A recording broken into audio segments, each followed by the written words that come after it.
Saudara-saudari yang terkasih, kita jumpa lagi dalam Pelita Hati di Yohanan Channel hari ini, Minggu 27 Juli 2025, hari Minggu biasa yang ke-17. Bersama saya Romo Thomas Suratno SC dari komunitas SC Teluk Betung, Bandar Lampung, mendengar dan merenungkan sabda Tuhan, yakni firman Tuhan yang tersurat dalam Injil Lukas bab atau pasal 11 ayat 1 sampai dengan ayat 13.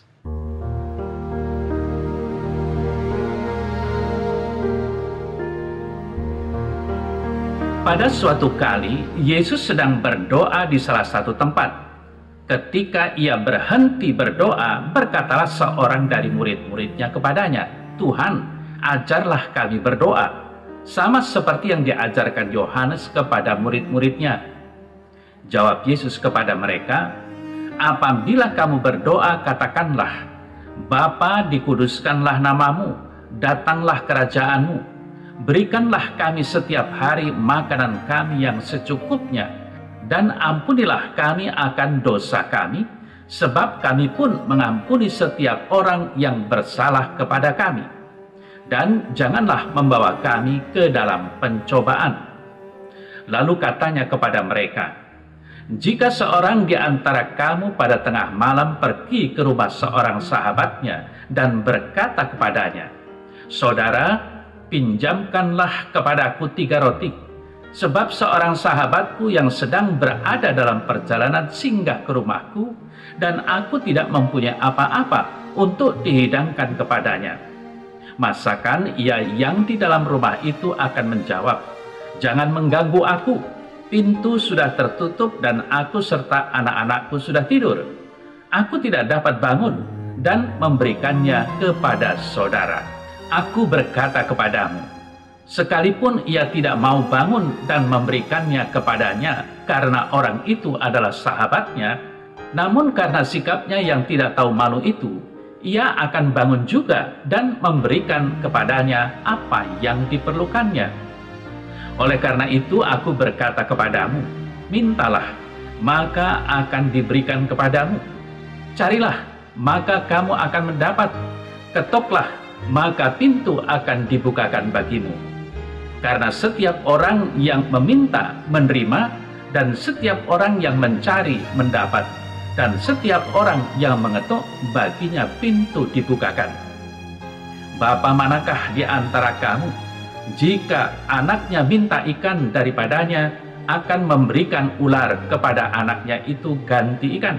Atau jika ia minta telur, akan memberikan kepadanya kalajengking? Jadi, jika kamu yang jahat tahu memberikan pemberian yang baik kepada anak-anakmu, apalagi Bapamu yang di sorga, ia akan memberikan Roh Kudus kepada mereka yang meminta kepadanya."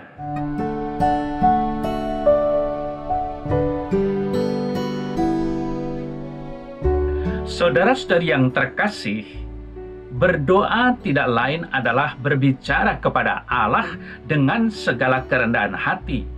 Isi doanya menyampaikan kerinduan dan keinginan hati. Kemudian kita menanti jawaban yang sesuai dengan kehendaknya, kehendak Allah.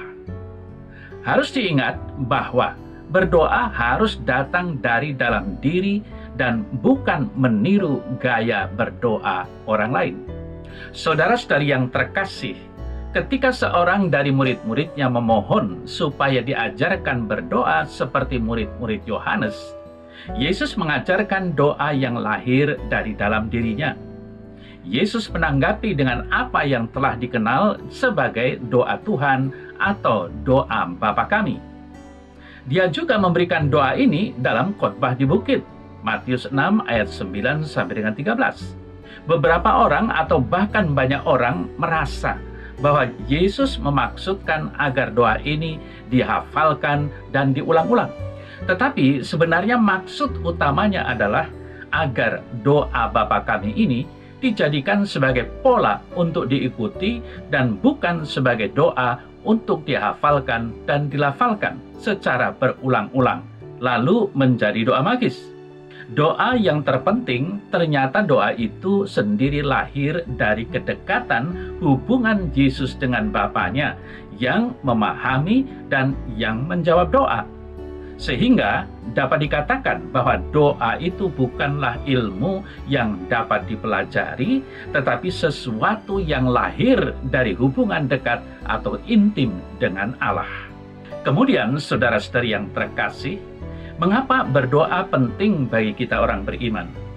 Karena doa itu merupakan kebutuhan mendasar yang lahir dari hubungan yang akrab dengan Bapa.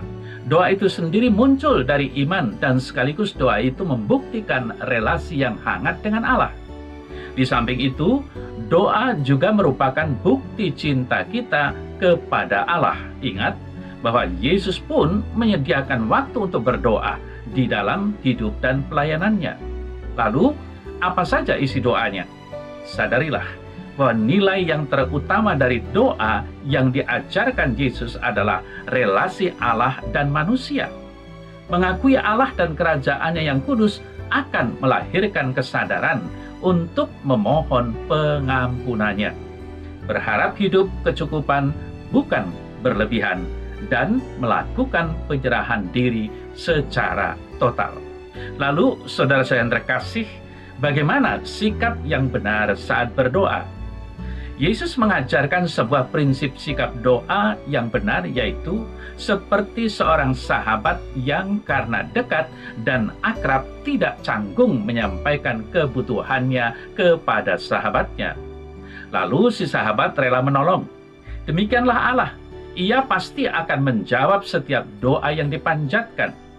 Allah mendengarkan doa-doa kita karena Allah adalah Bapa dan pendoa adalah anak-anaknya. Ingatlah bahwa setiap dari seorang bapa akan mencukupi dan memberi yang terbaik untuk keperluan anaknya. Saudara-saudara yang terkasih, hal lain yang penting seperti yang kita dengar dalam warta Injil tadi adalah dalam berdoa haruslah fokus dan konsisten. Hal ini seperti orang yang mencari sesuatu atau mengetuk pintu. Mereka pasti akan mendapatkan dan pintu akan dibukakan. Hanya mereka yang sungguh-sungguh berusaha dan konsisten akan mendapatkan apa yang dicari. Mari nikmati doa dalam hubungan kita sebagai anak dan Allah sebagai Bapa.